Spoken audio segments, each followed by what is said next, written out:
I mean, do you really like him? She urged. Yes, I said again, blushing. I hoped that detail wouldn't register in her thoughts.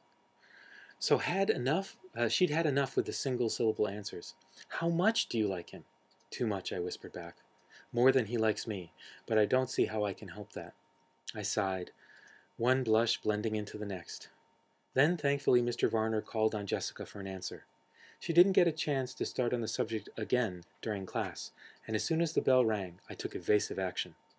In English, Mike asked if you said anything about Monday night. I told her. You're kidding! What did you say? She gasped, completely sidetracked. I told him you said you had a lot of fun. He looked pleased. Tell me exactly what he said, and your exact answer. We spent the rest of the walk dissecting sentence structures and most of Spanish on a minute description of Mike's facial expressions. I wouldn't have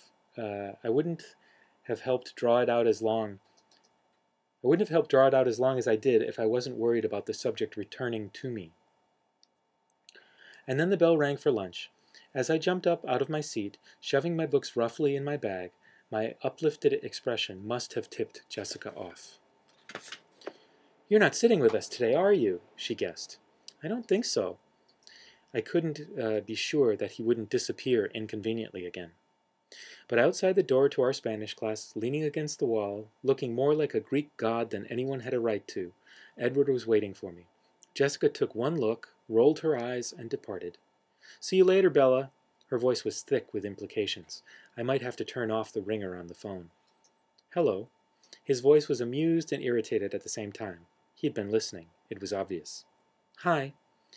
I couldn't think of anything else to say, and he didn't speak, biding his time, I presumed, so it was a quiet walk to the cafeteria. Walking with Edward through the crowded lunchtime rush was a lot like my first day here. Everyone stared. He led the way into the line, still not speaking, though his eyes turned to my face every few seconds, their expression speculative.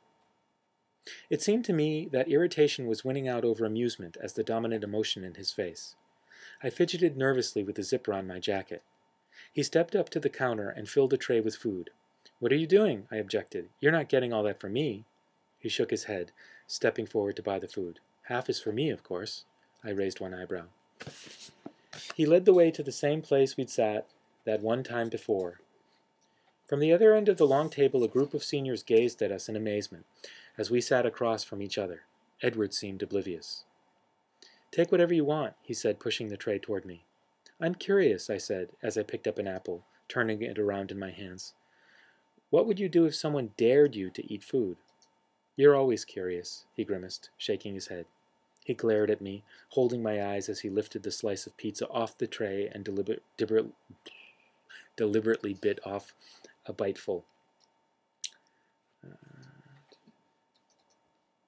A mouthful, sorry.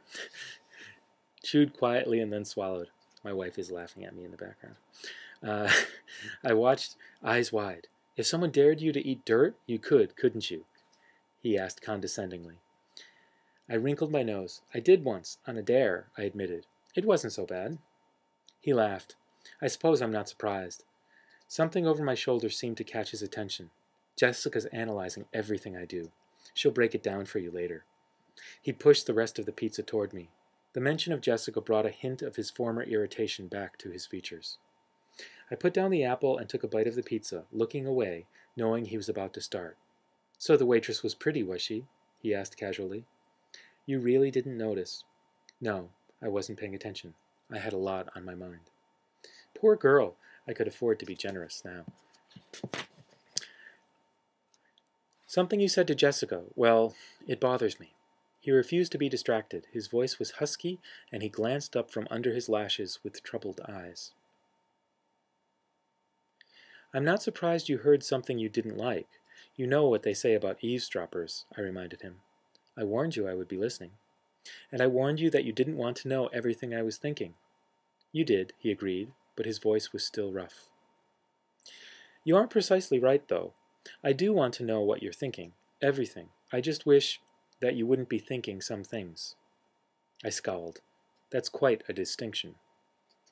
But that's not really the point at the moment. Then what is?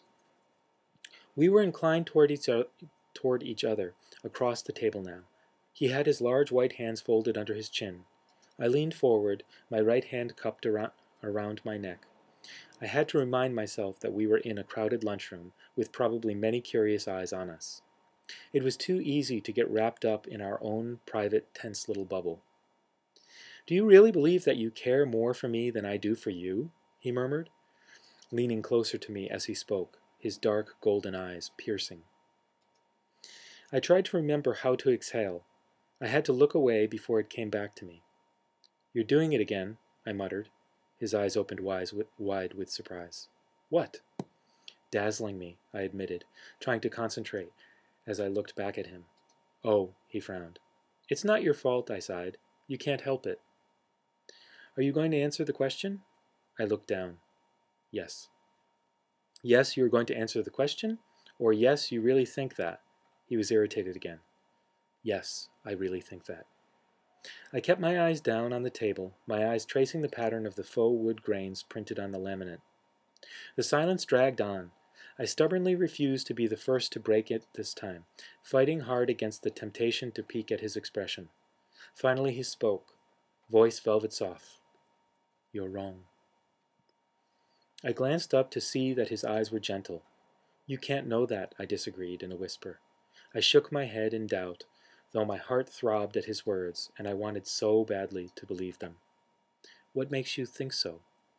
His liquid topaz eyes were penetrating, trying futilely, I assumed, to lift the truth straight from my mind.